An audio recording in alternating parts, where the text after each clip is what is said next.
coming to you from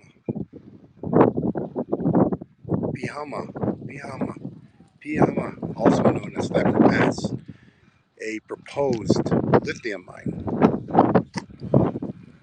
This is actually what it would look like with the lithium mine hole here where we're standing, where I'm standing. Let me spin a circle real quick. This would be the middle of the hole. And the support is starting to come in.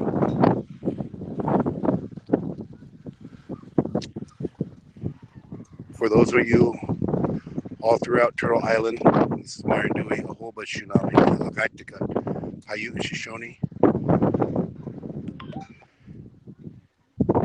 And I'm bringing to you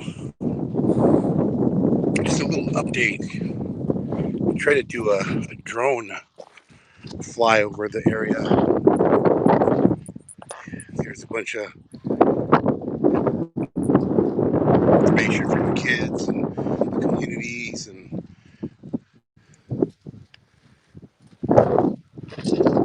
about this, what this place means to the community here.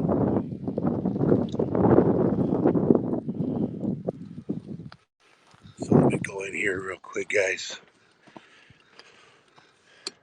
My spot is right here. I wanted to bring you guys up into my workspace here and share with you guys a little bit about what just happened. Oh man. So we just had the drone up in the air. This is a Phantom 3 standard. It is not the best drone, I can tell you that. It gets the job done. It's fast, but this particular drone just took a fall out of the sky right here.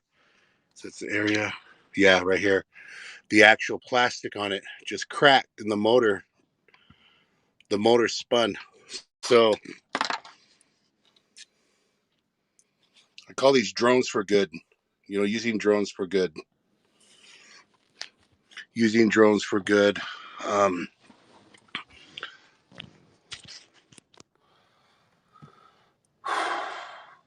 We just went about a mile out. The drone went a full mile out, and so we recovered it. It's going to take a little while to order another part. I'm assuming the camera's damaged, but you know, these drones, call these drones the arrestables. These are the ones that don't cost too much. I really got this so I could test out the terrain here. It could handle the wind. And the Phantom 3 Advanced, they're very inexpensive. They're not like the Phantom 4s, the Phantom 4 Pros, you know, over $1,000. So these ones, you know, we're able to get by. The parts are relatively easy, and they're not hard to learn how to fly. And this drone is the camp drone that I brought for the camp, and so they can teach them how to, you know, monitor. And we've already had 3 vehicles today come through the camp, and we got license plates of 2 of the vehicles that sped off. You got to remind you guys, we are out in the middle of nowhere here. We are extremely in an isolated area, around 20 miles from the nearest town, and so you get to see whoever comes, you know, for at least a few miles away when the dust flies. Protecting the sacred, what does that mean? There's a few things, you know, that I've been sharing with the community is that protecting the sacred, those that can't protect themselves, the most vulnerable, the natural law, animals, little critters, the birds, the land. To me, you know, that's protecting the sacred, the water, the sacred sites. And to everyone, it's protecting the sacred may be something different for them. So it was, you know, we say pijana nishtahai pijana nimayaro nimashinami, just, you know, blessings, good thoughts, good words, you know, and napijatumia in a good way. These drones, you know, I started a project called Drones for Good. And these drones are used to help document and help us protect the sacred. Now we're at a proposed lithium mine. We're in opposition of that lithium mine because of the destruction that it's going to cause. It will cause a lot of destruction. And being out here in the middle of nowhere, you know, we have to go with the tools we have. Now I brought another drone, but this one, I really did not want anything to happen to it. I really was hoping that the camp can, use the drone for what they needed. But that's just, I'd rather it happen to me and not to them. So that's that. We got the batteries on charge today. Everything is solar. We're participating in protecting Mother Earth with the tools that we're, trying to prevent from coming out of the ground.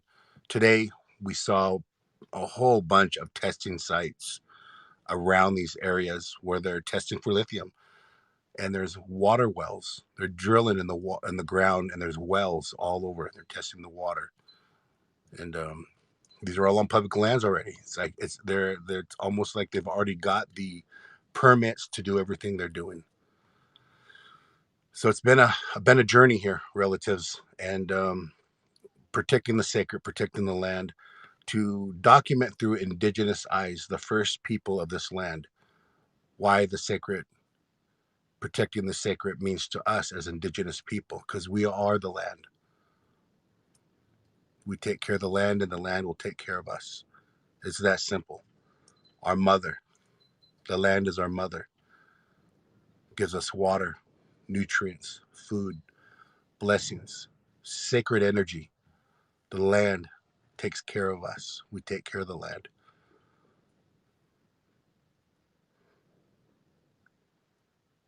So with that, tomorrow I'll go up in there again and I'll show you guys the lithium areas they've been digging. There's a bunch of other hazards that are here as well.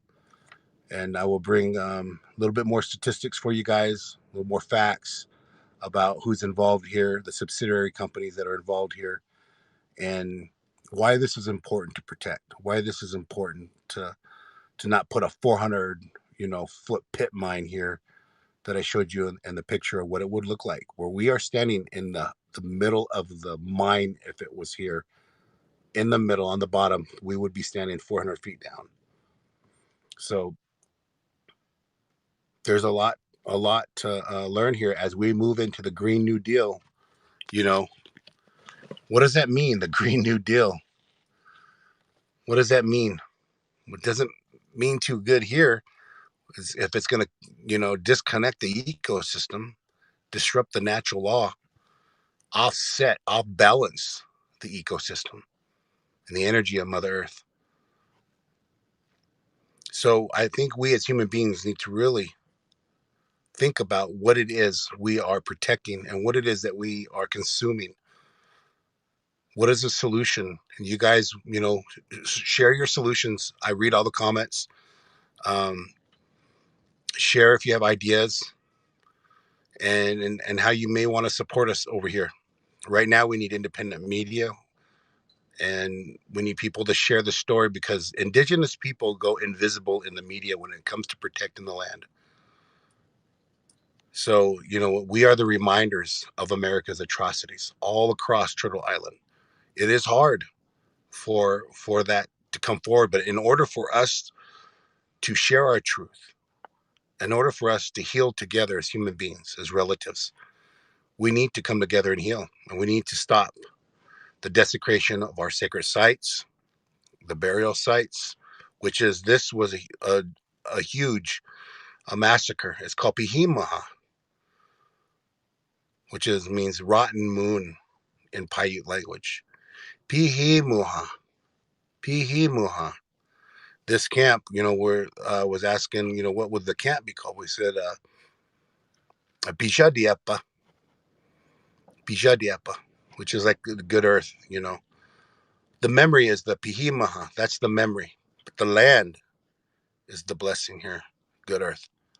So sending those blessings to you guys.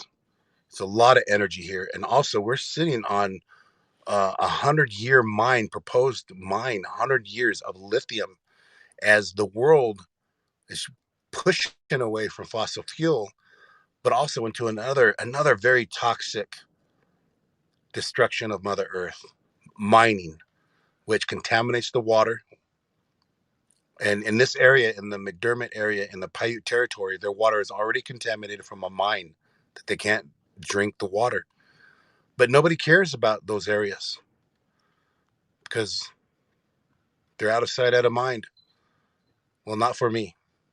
And I'm going to continue to share their story the best I can, continue to share their need the best I can, and to show how colonization has affected my people since first contact, how colonization and land theft and colonial settlement has affected our communities, from the loss of land, the boarding schools, the loss of language, loss of culture, sexual abuse from the churches, from the nuns and the preachers out in Carson City, Nevada, and the boarding school that was there, that is still there today, as a museum, as a reminder of how assimilation has worked on indigenous people. Pakai nama kai tabo yadowa kai tabo shinami. Kima nama yadowa kima nama shinami. So me speaking the language is an act of resistance. My existence is resistance. I should not be here to be sharing this story with you, but I'm here sharing my truth. I'm sharing with you the history. Stewart Indian Boarding School. Google that, in Carson City, Nevada. And I graduated from Haskell Indian Nations University, which was also a boarding school where children were kidnapped and taken. Little kids handcuffed. There's little kid handcuffs. So we're here to share our story. We're here to share why we're protecting the land and why it's so important for us to come together and heal. But also, another story here is that we're going to use the tools of the oppressor to help protect our own lands in the best way we can. Drones for good, the best way we can. And we're going to continue to help articulate this trauma that we're seeing in the corruption and greed of corporations, forcing us to be dependent not only on just fossil fuel, but as we move into the Green New Deal, which is green lies. So with that, relatives, I'm going to continue to be updating you guys on the area we're at. My drone, this one is put down to rest. I'm not going to put it back up. I'm just going to archive it, and didn't want to. Honestly, didn't want to. It's sad, but if someone wants to buy this drone, it's just going to come as the drone with no controller. I'm going to keep the propellers. They're carbon fiber that we had made for this drone. And the drone has a Digital Smoke Signals logo on it. You want to buy this drone to help donate and support us here, you can message me and get this drone in the mail to you. So with that, relatives, this drone will be replaced with another one to help protect sacred through indigenous eyes, to help protect the land and the most vulnerable, to help protect for future generations. If you don't stand, and if you can't come down here to stand it, you can also support. You can send your prayers. You can send, letters of support. I just showed a little bit earlier what community members are sending here in posters, and also water, wood, things like that. And we're, again, 20 miles out, so reach out and we'll see how we can get those things brought to here, and then support. They also have ceremony here every weekend. The camp swells up on the weekend and gets back to normal during the weekday. That's how it starts, with all solidarity and support, protecting the sacred. The energy and the vibe is high. The energy and vibe is beautiful here. The wind, Hukwapa, Yadawa, it's beautiful. The wind is talking all the time here. It's very beautiful. And dreams are powerful here. So, Bijatumia, thank you for listening and sharing. So I want to say that in a good way. And aho is like ho. When I say that, that means I'm done. And I will come to. I'm gonna go check to make sure that these live feeds are getting out. Um, Running on 3G here, and I know now it works, and so we're able to do live feeds here. So with that, relatives, share your support, share out, inbox me. This is about um, a lithium mine that is proposed. You can look on Thacker Pass that has really the information about the real details, the facts, who's proposed lithium mine, and reach out as much as you can and share your support. Bijat Tumia, go in a good way.